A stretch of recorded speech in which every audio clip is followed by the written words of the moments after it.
నమస్కారం అండి. నా పేరు doctor Praveen, consultant neuro psychiatrist, city neuro centre, Tirumalagiri. ఈరోజు మనము యాంగ్జైటీ డిసార్డర్స్ గురించి డిస్కస్ చేద్దాం. సో మనం ఫస్ట్ వాట్ ఈజ్ యాంగ్జైటీ అనేది మనం ఆలోచించాలి. యాంగ్జైటీ అనేది ఏంటంటే it is one of the psychological condition where ఒక ఇండివిజువల్ ఒక రకమైన భయము, ఆందోళనకి గురి చెందుతూ ఉంటారు.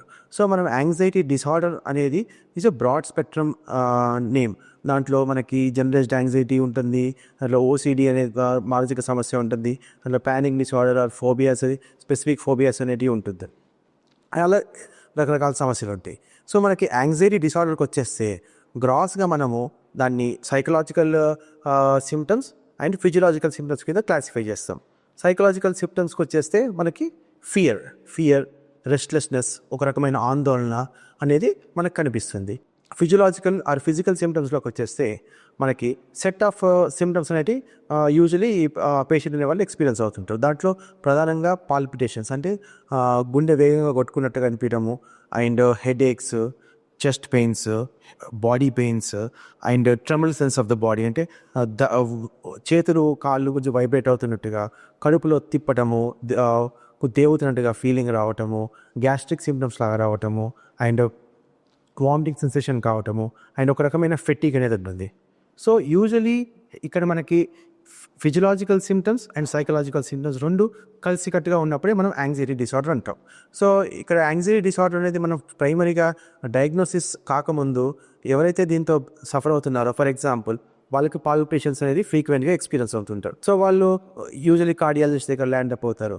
అదే చెస్ట్ పెయిన్స్ కానీ, ఈవెన్ హెడేక్స్ కానీ, లేకపోతే కళ్ళు కొంచెం బ్లర్రింగ్ అవ్వడం కానీ, ఇటువంటి సిమ్టమ్స్ ఉంటాయి, వాళ్ళు న్యూరాలజిస్ట్ దగ్గరికి ల్యాండ్ అప్ అవుతారు. సో బిఫోర్ కమింగ్ సైకియాట్రిస్ట్ దగ్గరికి వచ్చే ముందు వీళ్ళు ఏ సిమ్టమ్ ఏ సిస్టమ్కి ఉంటుందో ఆ పర్టికులర్ డాక్టర్ దగ్గరికి వెళ్ళడం అనేది జరుగుతూ ఉంటుంది.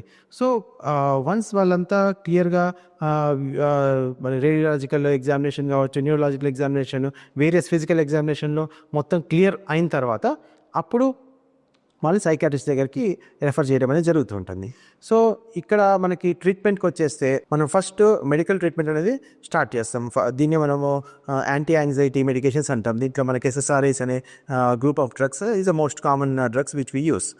దాంతోపాటు క్రమేపీ కొద్ది సిమ్టమ్ కంట్రోల్ అనేది రాగానే అప్పుడు మనము non pharmacological interventions, mainly cognitive behavioural therapy, లేకపోతే వేరియస్ బిహేవియరల్ మోడిఫికేషన్స్ అనేవి, రకరకాల కౌన్సిలింగ్ టైప్ ఆఫ్ టెక్నిక్స్ అనేవి మనం యూజ్ చేయడం అనేది జరుగుతుంది.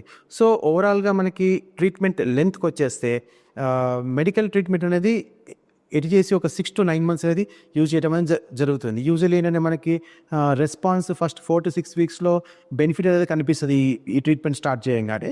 So most of the patients default అవడం అంటే సరే బాగానే ఉన్నా కదా, నేను మందులు ఆపేద్దామని చూస్తూ ఉంటారు. బట్ ఎప్పుడైతే మనము మందులు ఆపేస్తామో ఎక్కువ శాతం రిలాప్స్కి గురవుతారు, అంటే మళ్ళీ తిరిగా ఈ లక్షణాలు వచ్చే అవకాశం ఉంటుంది. సో మనము డాక్టర్ అడ్వైస్ ప్రకారము prescribed medications and prescribed duration అనేది కంపల్సరీ వాడుతూ ఉంటే మనకి ఫ్యూచర్లో రిలాప్స్ అనే ఛాన్సెస్ చాలా తక్కువ ఉంటుంది. వన్స్ మనకి సిమ్టమ్ ఎప్పుడైతే కంప్లీట్ కంట్రోల్ వస్తుంది అనుకుంటున్నామో అప్పుడు ద ట్రీటింగ్ సైకియాట్రిస్ట్ స్లోగా మెడికేషన్స్ టేపర్ చేసుకుంటూనే డోసెస్ తగ్గించుకుంటూ ఆపడం అనేది జరుగుతుంది. Thank you so much.